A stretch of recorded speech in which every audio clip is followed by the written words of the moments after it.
जी clear.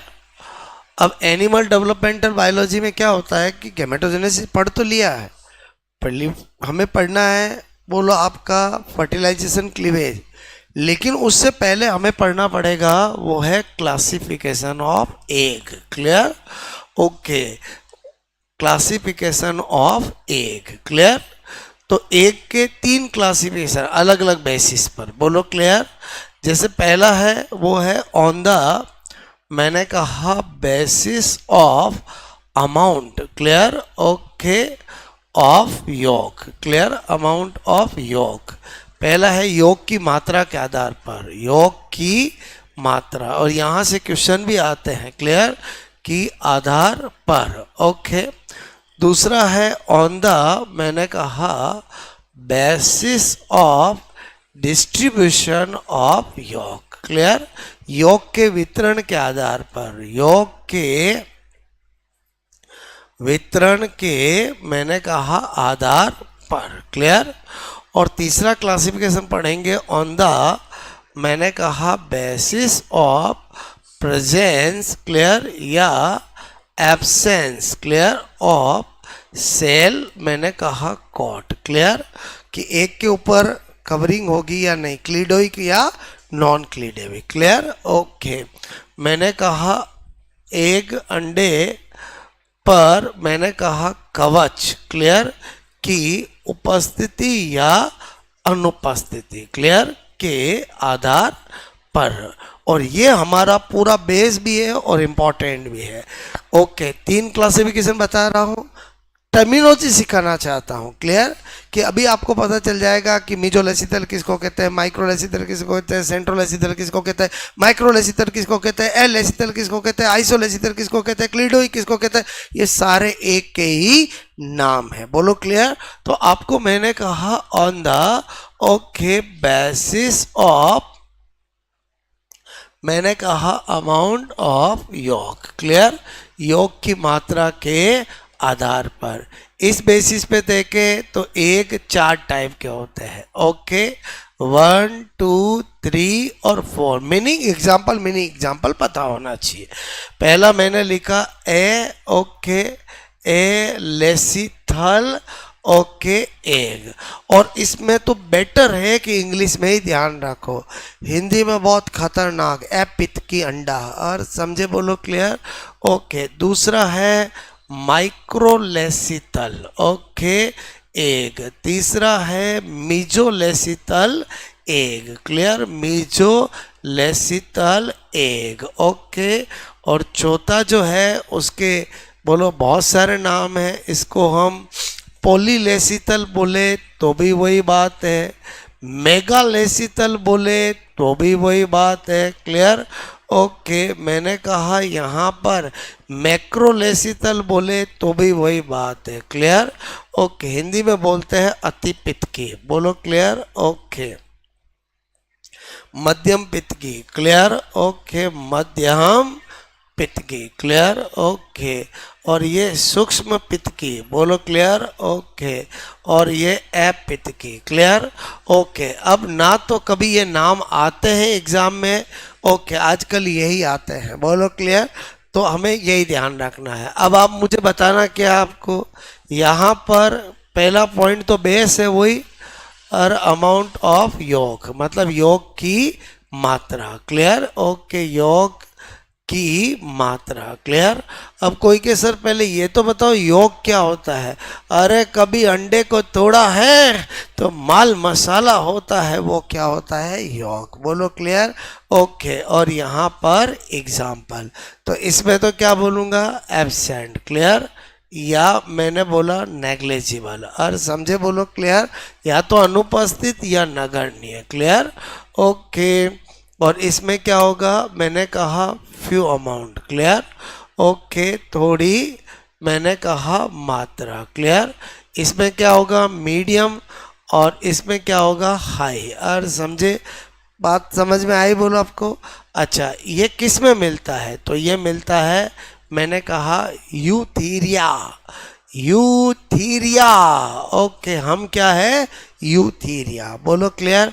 ये किस में मिलता है, तो मैंने कहा ये मिलता है मेटा थीरिया, ओके, जिसमें कंगारू आता है। उसके अलावा हाइड्रा, मैंने कहा इकाइनो डरमेटा, ओके, उनमें। ये किस में मिलता है? तो मैंने कहा ये फ्रॉग में मिलता है। ये किस में मिलता है? तो ये प्रोटोथीरिया, ओके, मैंने कहा रेप्टाइल्स, क्लियर, ओके, बोलो एवीज, ओके, और इंसेक्ट इनमें मिलता है, बोलो क्लियर, ओके, इंसेक्ट, बोलो कीट में मिलता है, बोलो पक्षियों में मिलता है, ओके, बोलो सरीसृप में मिलता है। और आप जानते ही हो प्रोटोथीरिया कौन होता है? इग्डिना प्लेटिपस, बोलो क्लियर। भाई हमारे मेमल्स की 3 category, Prototheria, Metatheria, Eutheria. Prototheria मतलब ओविपेरस होते हैं, अंडे देते हैं, और उसके एग्जांपल इग्डिना प्लेटिपस होता है।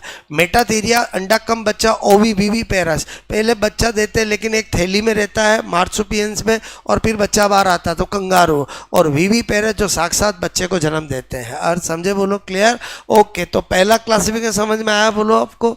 अब दूसरा है हमारा, ओके, ऑन द, मैंने कहा बेसिस ऑफ डिस्ट्रीब्यूशन ऑफ योग, क्लियर, ओके, योग की मात्रा के आधार पर। अगेन ये क्लासिफिकेशन फिर 4 टाइप का होता है, ओके। यहाँ पर इस बार बेस अलग है, बोलो क्लियर। मैंने कहा आइसोलेसितल, क्लियर, ओके, आइसोलेसितल या होमोलेसिथल,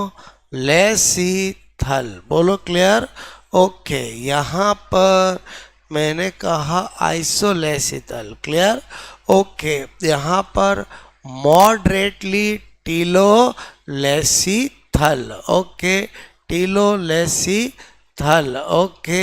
यहाँ पर डिस्कोइडल, क्लियर, ओके, या मैं बोलूँ हाईली, ओके, टीलोलेसिथल, टीलो, मैंने कहा आपको लेसिथल, ओके, लेसिथल। और यहाँ पर क्या आएगा? मैंने कहा बोलो सेंट्रोलेसिथल। अगर सबसे ज़्यादा एग्जाम में पूछा गया है तो इसी का पूछा गया है, क्लियर, ओके, केंद्र पित्त की।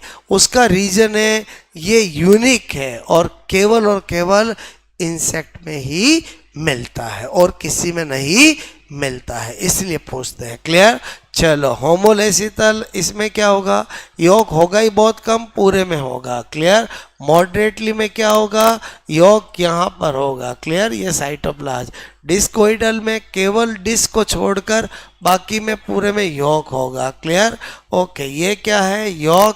ये क्या है? साइटोप्लाज्म, बोलो क्लियर, ओके। और सेंट्रोलेसिथल में क्या होगा?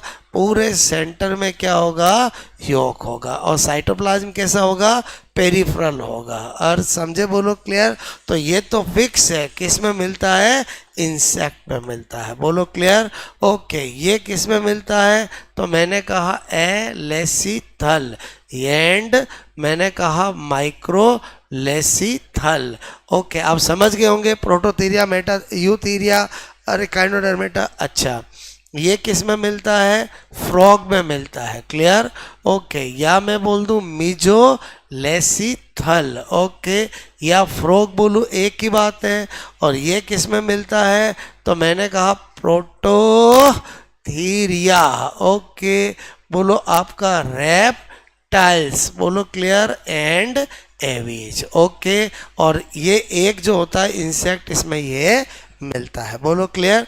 अच्छा, इस क्लासिफिकेशन से कोई लेना देना नहीं है, ये अलग है, वो अलग है। और समझे, क्वेश्चन यही आता है, डिस्कोइडल एक किस में मिलता है, सेंट्रोलेसिथल एक किस में मिलता है, बोलो क्लियर, ओके। या इंसेक्ट में डिस्ट्रीब्यूशन के बेसिस पे किस टाइप का एक होता है, ओके।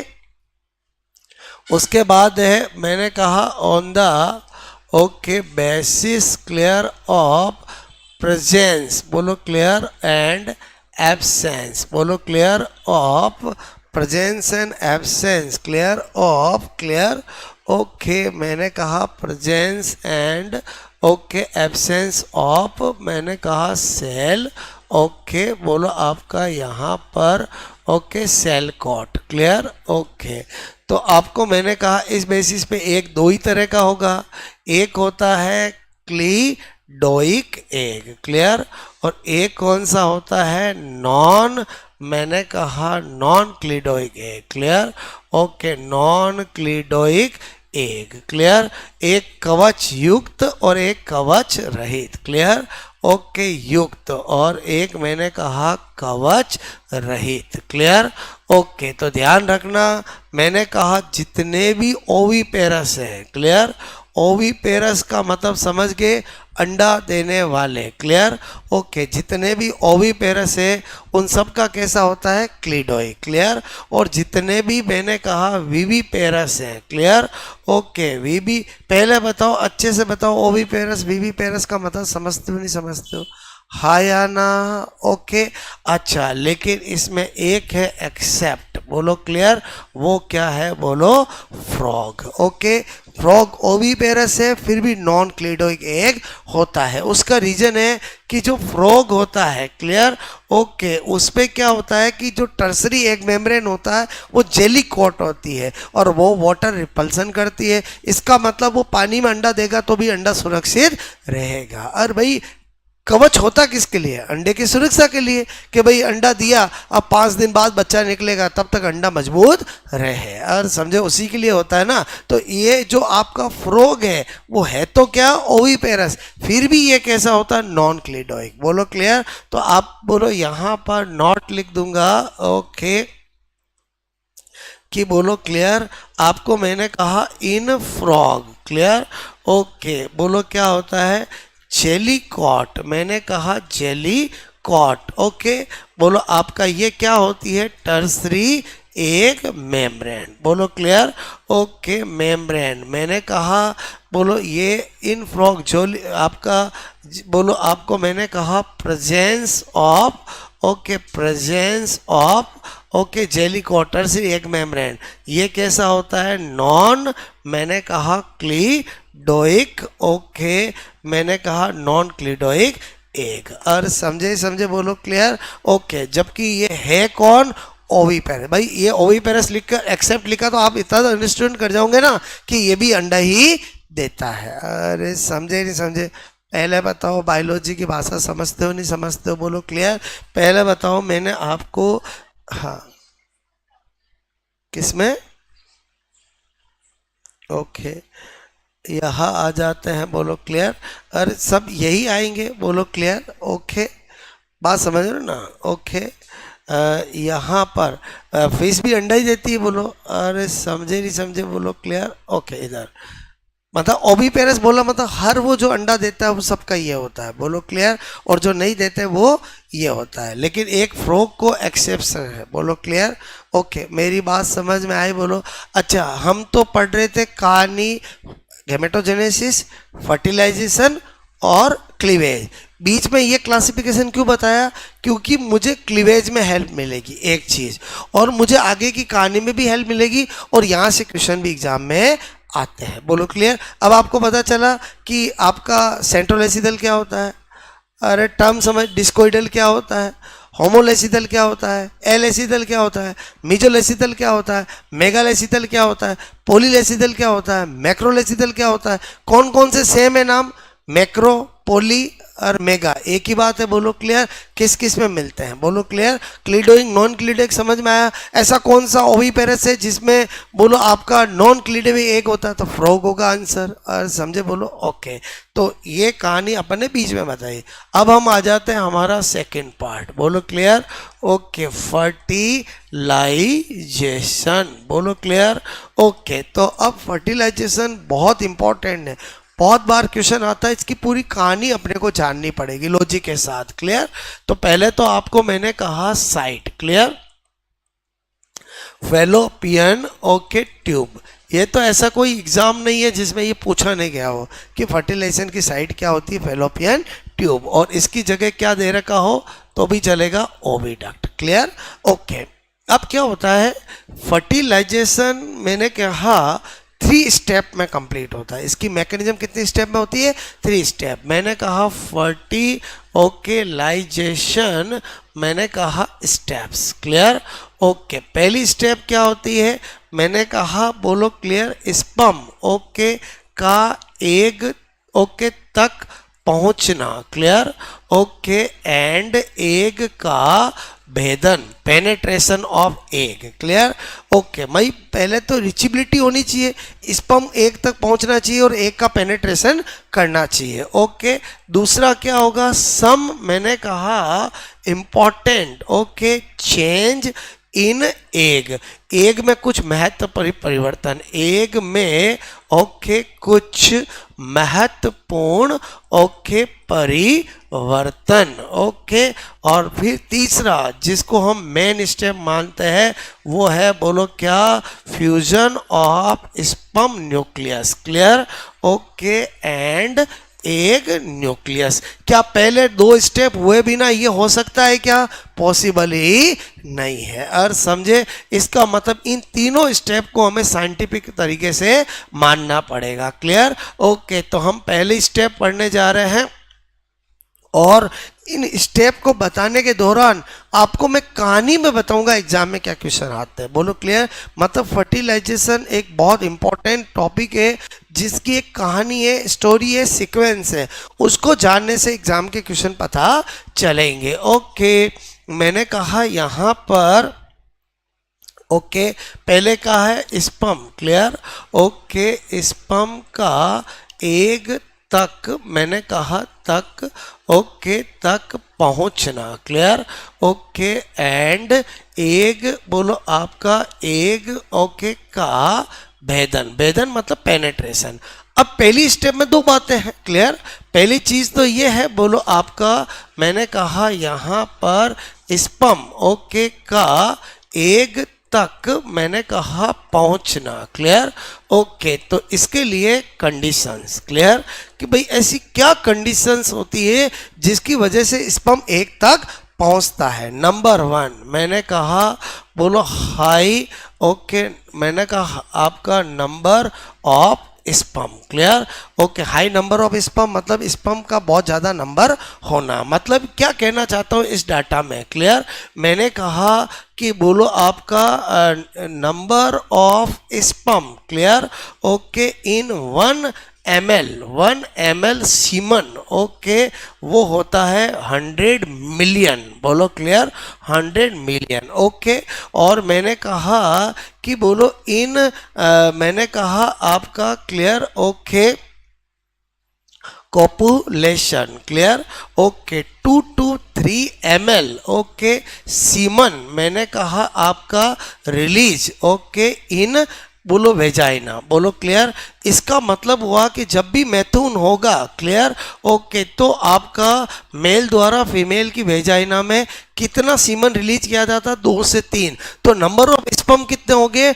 200 to 300 million sperm. ये भी एक फेवरेबल कंडीशन है। बोलो क्लियर? ओके, तो आई होप आपको पहली कंडीशन समझ में आई होगी। Clear? Okay, so number of मैंने कहा स्पर्म। क्लियर? ओके, मैंने कहा clear release okay in vagina. Clear? Okay, तो कितने होते हैं? 200 to 300 ml, मैंने कहा 300 मिलियन। बोलो क्लियर? Okay, million. बात समझ में आई? तो पहली फेवरेबल कंडीशन ये है। दूसरी फेवरेबल कंडीशन है, मैंने कहा big okay size of egg. Clear? Okay, big size of egg. Clear? Okay, big size of egg का मतलब है कि आप सोचो कि मैं एक सामने बहुत बड़ा गोल राउंड बना दूं। क्लियर? और मैं आपसे कहूं कि आपको उसमें से इस तीर कमान है इसको उसमें फेंकना है और रोपना है। क्लियर? और एक मैं क्या करूं, एक छोटा सा गोल बनाऊं। बताओ टप किस में होगा? बोलो छोटे वाले में। इसका मतलब ये भी एक फेवरेबल कंडीशन है कि स्पर्म के कंपेयर में एग की साइज बहुत बड़ी होती है। क्लियर? अच्छा, और तीसरा कंडीशन क्या है? मैंने कहा some specific. Clear? Okay, protein मैंने कहा प्रेजेंट, क्लियर। ऑन मैंने कहा surface, clear. Okay, surface of sperm and egg, okay. यानी स्पर्म और एग की सतह पर कुछ स्पेसिफिक प्रोटीन प्रेजेंट होते हैं। फॉर एग्जाम्पल, क्लियर, मैंने कहा ये sperm surface, clear. Okay, sperm surface पे जो प्रोटीन होता है उसका नाम एंटी फर्टिलाइजिन प्रोटीन होता है, क्लियर।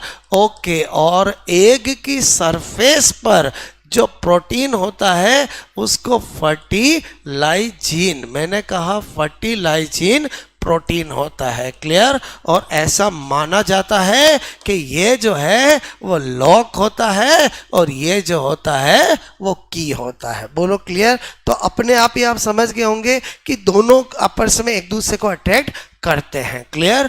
और फेवरेबल, ये चलेगा मैं जो लिख रहा हूँ, बोलो आपसे मैं कह रहा हूँ, अरे लाइन समझ में आ रही है, बोलो आपको clear.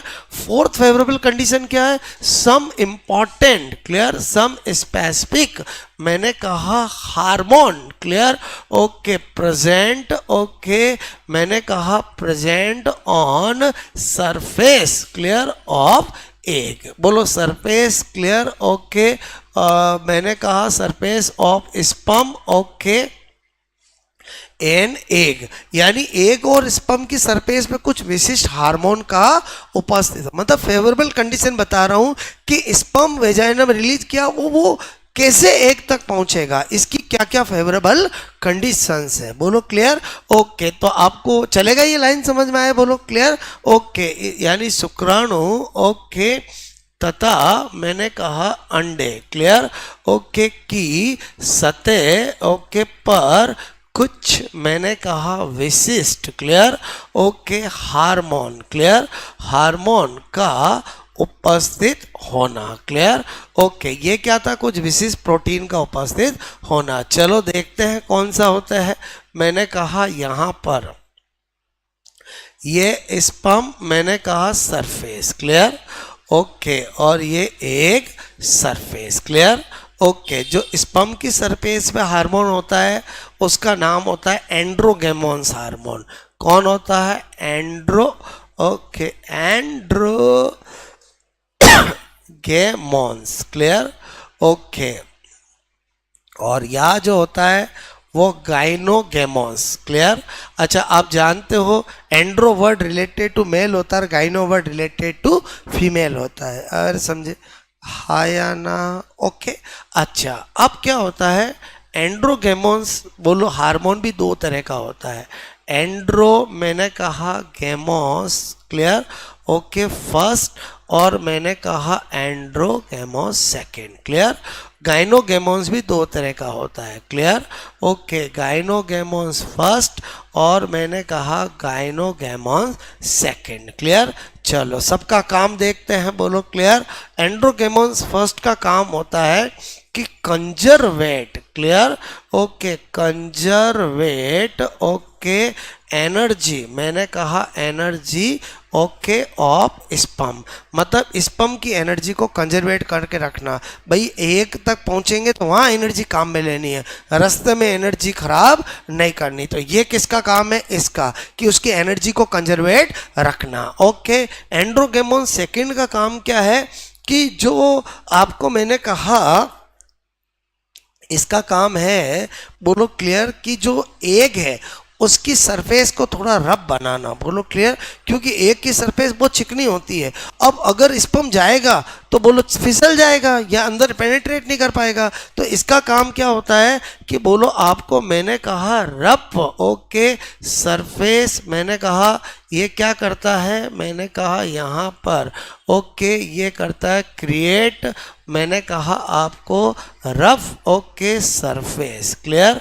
Okay, of egg, egg की सरफेस को क्या करना था? खुरदरा बनाता है। और समझ जाओगे, बोलो।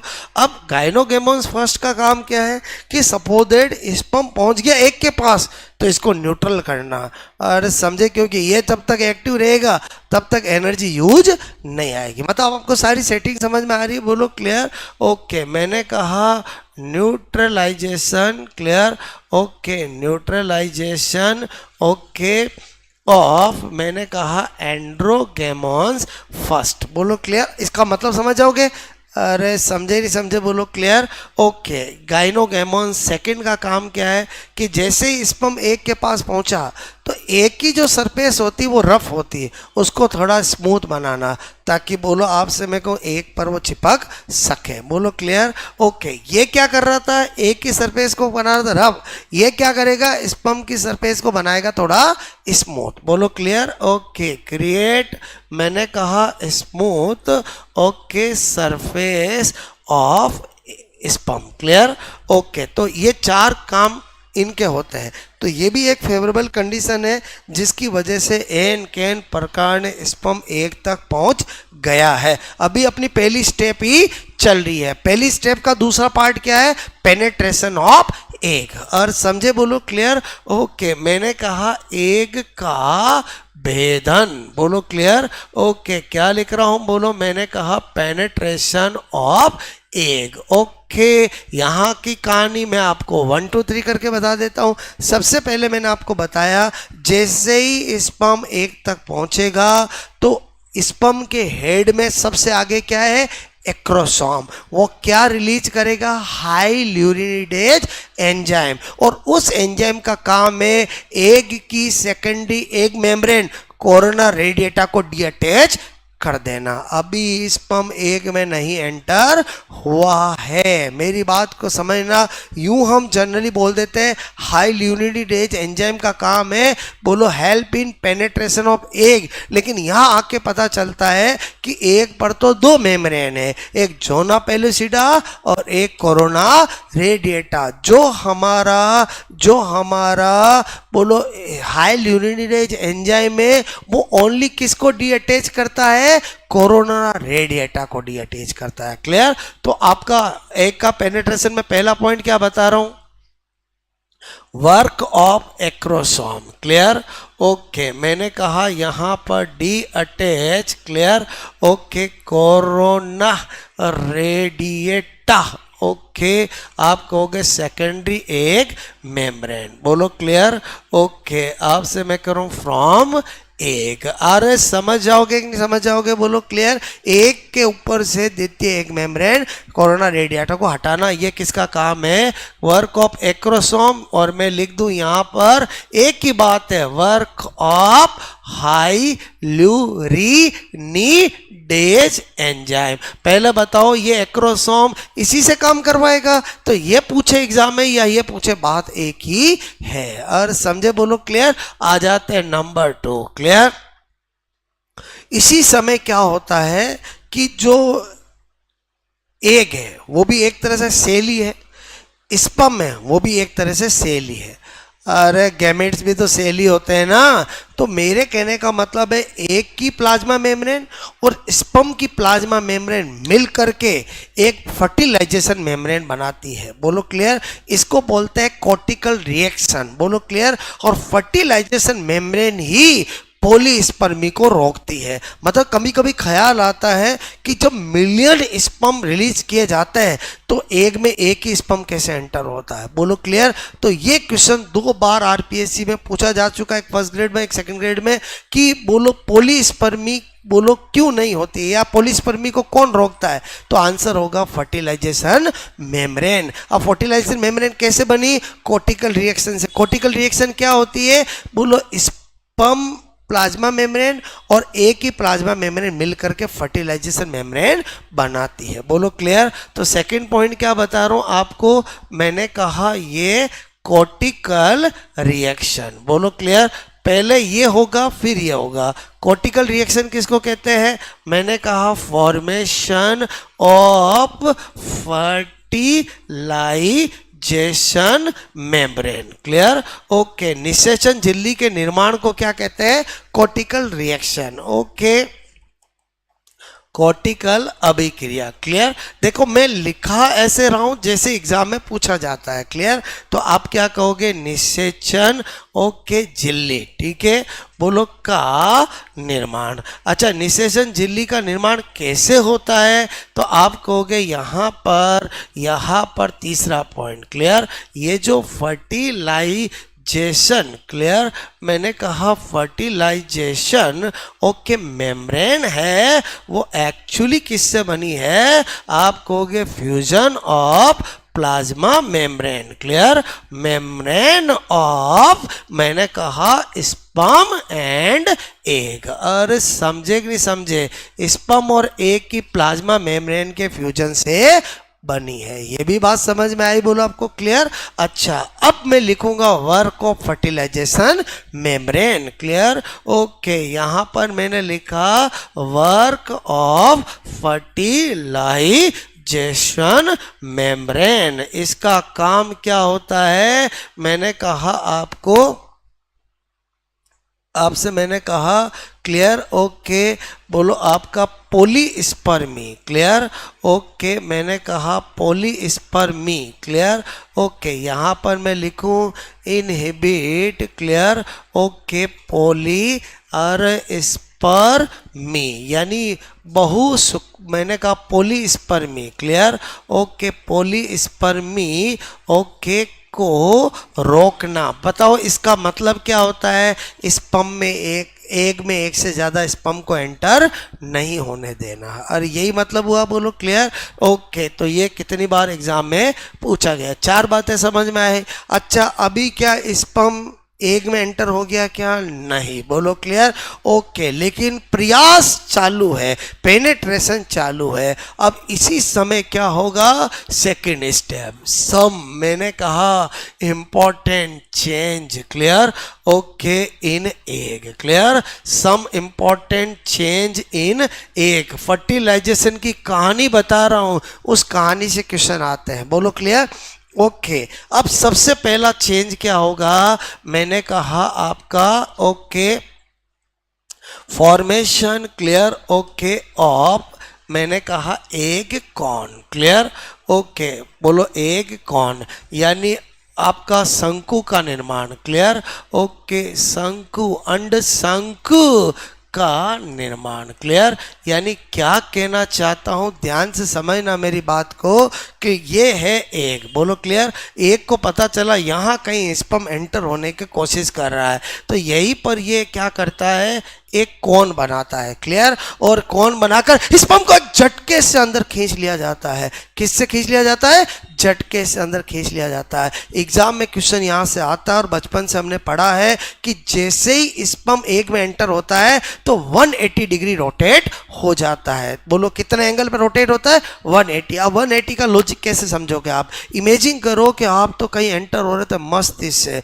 और आपको पता चला किसी ने खींच लिया, तो मुड़ के नहीं देखोगे मुझे धक्का किसने दिया। अरे समझे कि नहीं समझे, मैं आपको क्या बता रहा हूं, यहाँ 90 60 ना होकर 180 क्यों हुआ, समझ में आया कि स्पर्म तो मस्ती से मौज मस्ती से आ रहा था, लेकिन उसको कौन ने एक झटके से खींच लिया, तो ये स्पर्म क्या करता है, 180 घूमता है, मेरे को किसने धक्का दिया। और समझे, बोलो क्लियर, ओके। तो आपको मैंने कहा एक कौन का काम समझ में आया, बोलो आपका, मैंने कहा इसका काम है फेगोसाइटोसिस, क्लियर, एक तरह से स्पर्म को भक्षण कर लिया जाता है अंदर। तो एग्जाम में क्वेश्चन आता है स्पर्म का एग में एंटर होना किस फिनोमिना का एग्जाम्पल है, फेगोसाइटोसिस। और समझे, बोलो क्लियर, मारने के उद्देश्य से नहीं लिया है, लेकिन इसको लगेगा मुझे मारने के उद्देश्य से लिया है, बोलो क्लियर। और मैंने कहा स्पर्म, ओके, मैंने कहा यहां पर, ओके, मैंने कहा स्पर्म जो रोटेट 180 डिग्री क्या करता है,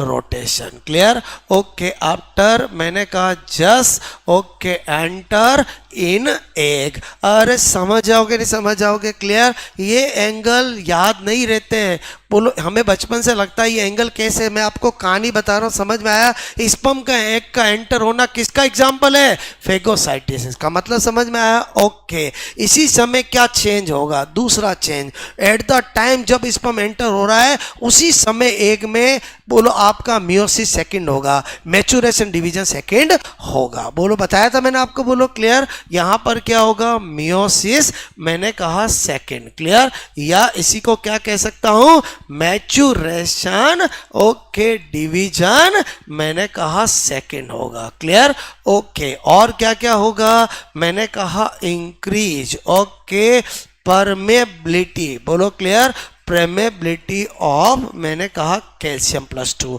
एक्चुअली क्या होता है कि जो एग का साइटोप्लाज्म होता है उसमें एक साइटोफैक्टर होता है जो कि क्लीवेज नहीं होने देता है। अब हमें पता है कि जैसे ही स्पर्म एंटर हुआ नहीं, फर्टिलाइजेशन हुआ नहीं, क्लीवेज चालू करना है, तो हमें इस साइटोफैक्टर को भी इनएक्टिव करना पड़ेगा, इसलिए कैल्शियम की परमेबिलिटी इंक्रीज होती है। क्लियर? ओके, तो ये सब इंपॉर्टेंट चेंज होते हैं एग के अंदर। चलो एंटर हो चुका है, अब आपको क्या करना है, मैंने कहा स्पर्म न्यूक्लियस। क्लियर? ओके, क्या बता रहा हूं, तीसरी step fusion, okay, of sperm nucleus. Clear?